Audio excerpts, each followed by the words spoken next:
Hey, it's Chris, Liege Games. So another quick impressions. Now, you heard maybe that I was trying to get a few games played from my list of lengthy unplayed games. One that I was actually able to get played over the holiday break was Dune Imperium. Now, this has been all of the rage for like the past 15 months or so, ever since it was released. And I finally got a copy in a trade via Math Trade on Board Game Geek. And so I put it to the test. I have played solo, I have played multiplayer. And these are my impressions and these are my thoughts for the 5 things that I think you should know if you are looking into a game like this. Let's go. First up, this is a good game. This is a very, very, very, very good game. It plays well solo, it plays well multiplayer, and it works on both accounts. So if you are looking for one or the other, you will be very pleased to see from that side of things, without a doubt. There is no question of the quality of this game, period. The imagining of the mechanisms of the worker placement and the deck building, of which I am much more of a fan of the deck building and not much of a fan of the worker placement, it works. And there is enough of both of those elements. And that sort of is points 1 and points 2 all sort of smatter together. That the worker placement does not overshadow the deck building. The deck building does not overshadow the worker placement. They work cohesively. They are seamlessly blended so that you feel like you are utilizing both of them on a turn-by-turn basis, trying to maximize one while having to maybe sacrifice the other in a good, dynamic way. Point number 3 is that there is a lot more interaction in this game than first appears. If you are looking solely for a worker placement style game with less interaction, Lost Ruins of Arnak has much less interaction. So if you want less interaction in a game like this, that may be your preferred route. But if you want the ability to dynamically change the board and have players have to respond to what you're doing with some take that, mind you, there is some, but also a unique combat phase which directly is influenced by the workers you are laying on the board in order to recruit troops, in order to even participate in the combat phase in a whole, it works very well.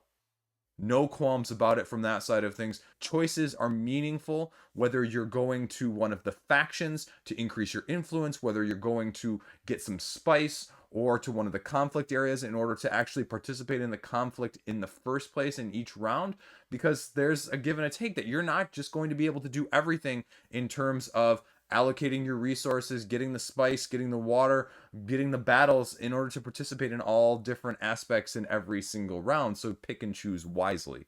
And it accommodates that without also feeling like you just can't do what you want to do ever. 4th point is that sometimes, though, depending on how familiar you are with things, the market deck, sometimes you just get what you want and sometimes you don't. I mean, you are flipping up cards in the market deck, and sometimes better cards will just be up there for other people, and you may not have the best way to mitigate that. Or just like with any deck builder where you're shuffling and you're drawing your 5 cards at the beginning of every turn, you just might not get what you want, and that may lead to some frustration. Now, on the counterpoint, this game, very much so, if you choose to heavily utilize it, allows for trashing of the deck, which allows for thinning of the deck and rapidly cycling through and getting those better cards through. And so it gives you some mitigation there. There are multiple places where you can draw multiple cards in order to get more of the cards instead of just like trashing your deck. Well, I can just draw 3 or 4 on a turn. So there's ways to go about it. But every turn is not going to be perfect. I mean, I just played a solo game where literally for the first 4 or 5 rounds, I had no market cards over 3. None. What are the odds of that? They're low, but it happens. Now, it was a solo game, so it's a little different than a multiplayer. Someone else is going to get the Freeman action combinations or the Emperor or the Benet take that's that you want.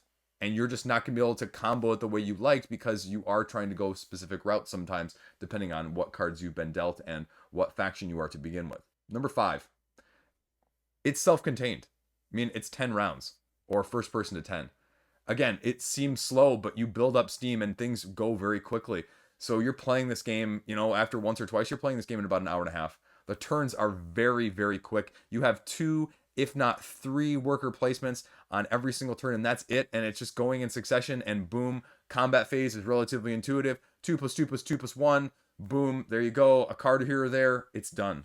it's not as long as I feared, because I mean, I fear a game like this could easily overstay its welcome and stay for 2 or 2+ hours. And I would not want to play this if it played 2+ hours. But I mean, I just played a solo game this afternoon in half an hour. So it's kind of hard to beat. And once you get going with this thing, I could see people easily hammering a game of this out in 75 minutes, no problem, or less. Final thoughts. As a non-worker placement person, as someone who does not like worker placement, as someone who has no affiliation with the Dune IP in the first place, haven't read the books, full disclaimer, never read them. Big fantasy person, just never read Dune. Sorry, just never got into it. It's a good game. It's gonna stay in my collection. I can count easily the worker placements that are in my collection on one hand, and I'll tell you right now, I can, almost double the amount and still stay on one hand. So that's what I think of this game after having played it, and now I'm actually interested to see what the expansion entails, because this is a game that's going to reward repeated plays and how you can do things. Is it going to be as good to me as a different sort of engine builder, not deck builder, but more engine building meta-ish as Res Arcana?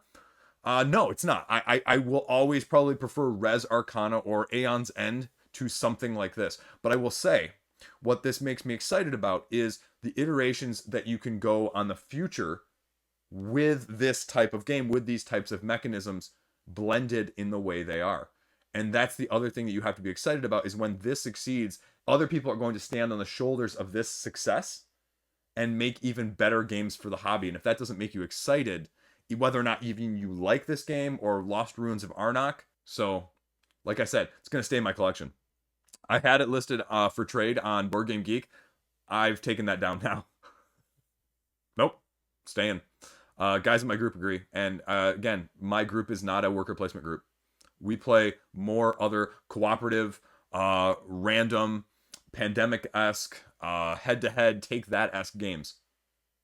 And so this was out of our ilk, but we all were very, very, very pleased by that.